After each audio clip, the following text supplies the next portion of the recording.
So we are now going to look at Regulation 10. It covers the duties of a person in charge of a food premise.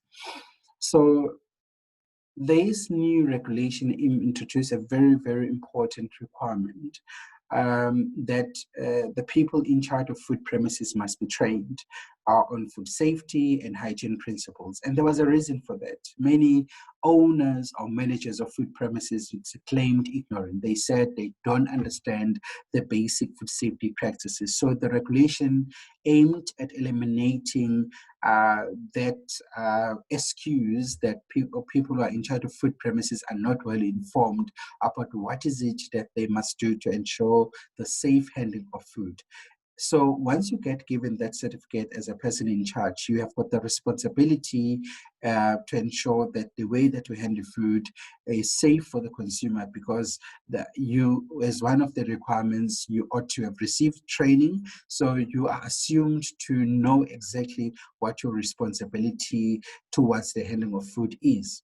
So then this is what the regulation introduced, that you must be trained, and it's even specific as to what type of training you must have, in terms of whether you can get any training from anywhere, or whether it must be accredited training. So it's very specific that it must be accredited training. It also must be training that you get either also from an inspector. So either you get it from a reputable company that trains you, or you get it from a municipal inspector that will then provide you with the training. Then the second responsibility is to ensure that the people that are handling food in your premises are trained, and there are routine assessments to ensure that you check the competency and their ability to handle food in a safe manner. And the records of the training obviously must be updated and also kept on file for the inspector to check.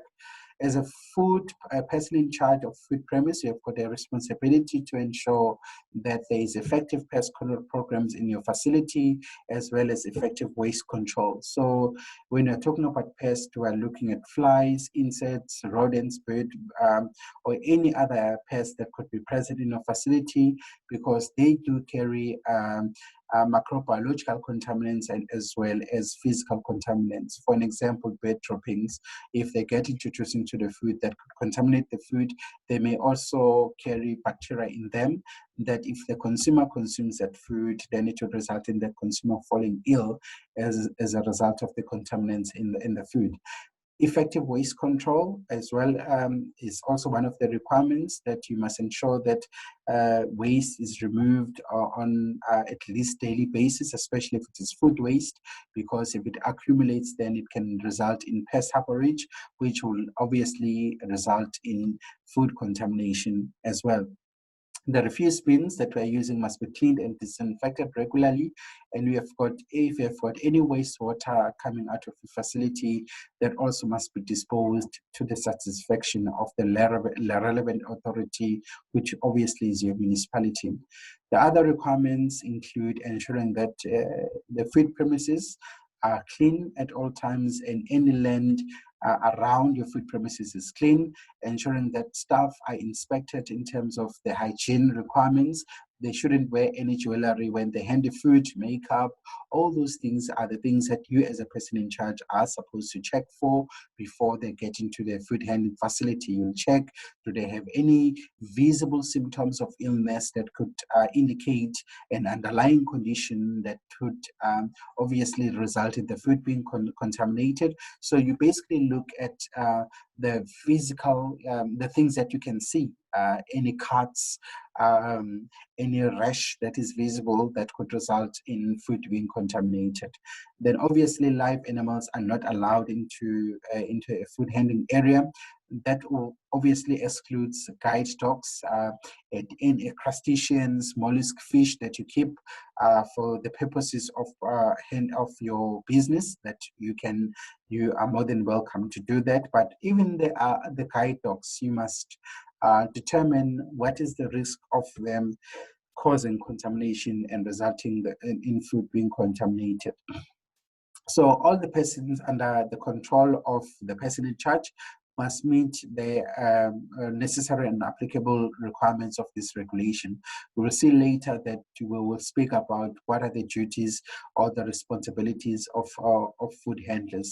So enforcing those responsibilities are one of the requirements of a person in charge. So it's your responsibility to enforce those requirements. So other requirements cover what is it that is required that you must check for in terms of the food premises. So they shouldn't be used for sleeping purposes.